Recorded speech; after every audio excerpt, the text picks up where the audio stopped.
ஒரு மட்டும் அப்படியே வந்து உங்களை டிஸ்டர்ப் பண்ணிக்கிட்டே இருக்கு. அந்த முழுமையா அந்த மூமெண்ட்டை நீங்க என்ஜாய் பண்ண விடுமா? விடாது. அது எப்படியாவது நம்மளுக்கு இங்க வந்துட்டு இது வந்துட்டு டிஸ்டர்ப் பண்ணிக்கிட்டே இருக்கும். அது மாதிரிதான் டவுட்டும். அந்த டவுட் வந்துருச்சுன்னா உன் பயிற்சி அப்ப வந்துட்டு முழுமையா நீ பயிற்சி பண்ண முடியாது. ஒரு டவுட் இருந்துகிட்டே இருக்கும். நம்மளும் ஒரு வருஷமா செய்யறோம், ஒன்னும் தெரியலையா, இவ்வளவு நாள் பயிற்சி பண்றோம், ஒன்னும் தெரியல. இப்பதான் வந்துச்சு அந்த பிள்ளை ஏபியில் உள்ளது எல்லாம் செய்யுது, இன்னமும் எக்ஸ்ட்ரா ஓடலாம் அவங்களுக்கு அப்படின்னு நமக்குள்ள ஒரு டவுட் வரும். அந்த 1% தான் எக்ஸ்பேண்ட் பண்ணும், அது குட்டி போடும். 2% 3% அதுக்கப்புறம் கடைசியா லீட் அவுட் ஆயிரும். அங்கதான் வந்துச்சு.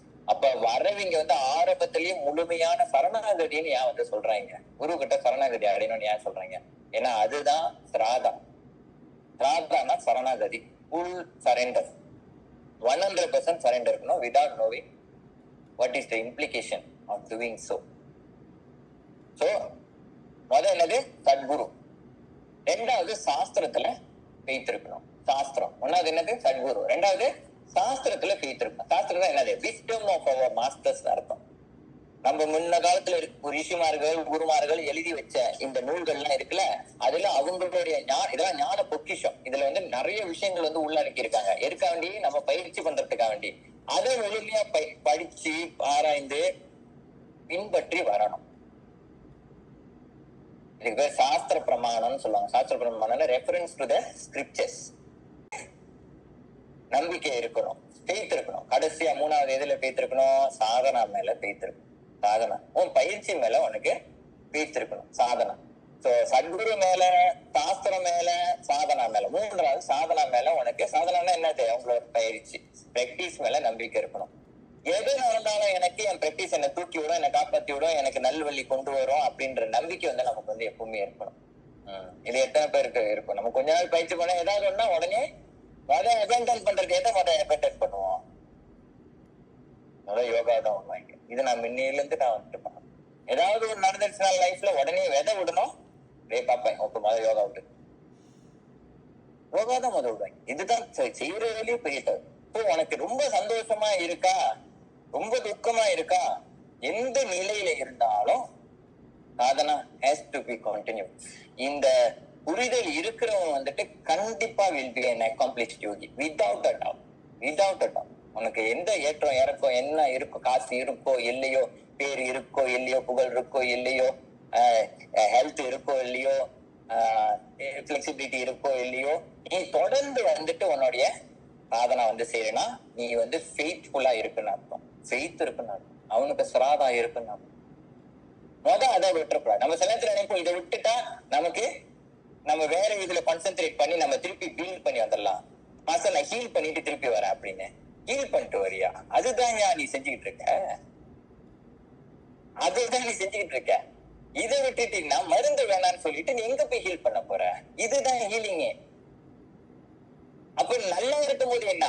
நல்லதே உன்னை ஹீல் பண்ணாம இருக்கு, பாதுகாக்கும். இப்போ ஓவர் எக்ஸைட்டடா இருக்க, அட்டமா ஆடுறோம், எல்லாம் இருக்கு அப்ப என்ன பண்ண? உனக்கு ஒரு தன்னடக்கத்தை கொண்டு வரும். ஒரு மாடரேட்டா இரு, ரொம்ப ஆடக்கூடாது. நான் ரொம்ப கசாரா பேசுறேன், நான் நீங்க இதை அப்படி எடுத்துக்காது. அதாவது ஒரு அளவுக்கு இருக்கணும். நம்ம எப்பவுமே இன்னைக்கு பணம் கூடலாம், இது கூடலாம். அப்ப இதோட நம்ம இதை விட்டுட்டா அதுக்கு போனா நமக்கு நல்லது கொண்டு வரும் அப்படின்னு நினைப்பேன். சில பேர் அது நினைப்பாங்க, இது முடிச்சா அதை விட்டா நமக்கு இன்னும் பெரிய குழியில போய் விழுந்துருவாங்க. சில நேரத்துல அந்த ஆக்ஷனை செய்ய போய், அதாவது யோகா விட்டுட்டு நான் வேற ஏதாவது போய் செய்யறேன்னு சொல்ல போய் இன்னும் பெரிய பிரச்சனையில போய் விழுந்துருவாங்க.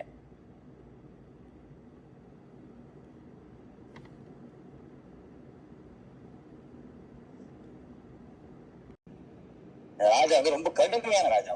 தால் என்ன பண்ணுவோம்னா, யார் எல்லாம் சின்ன சின்ன தவறு செஞ்சா கூட உடனே தூக்கு தண்டனை விட்டுருவாராம். சின்ன தவறுனா தூக்கு தண்டனை, சின்ன தூக்கு தண்டனை, எல்லாத்தையும் தூக்கு தண்டனை விட்டுருவாரு.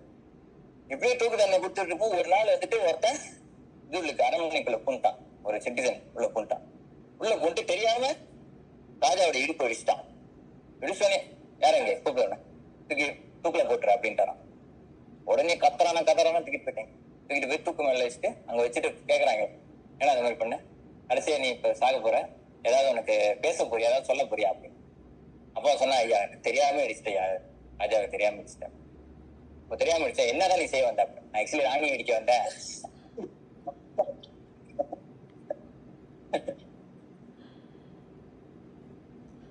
தெரியாம ராஜா இடிச்சிட்டேன்.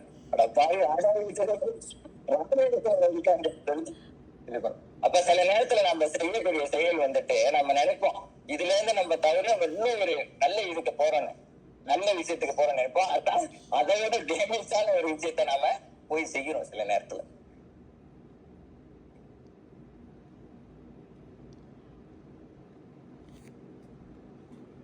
கதையோட மாரல் தெரியுதா?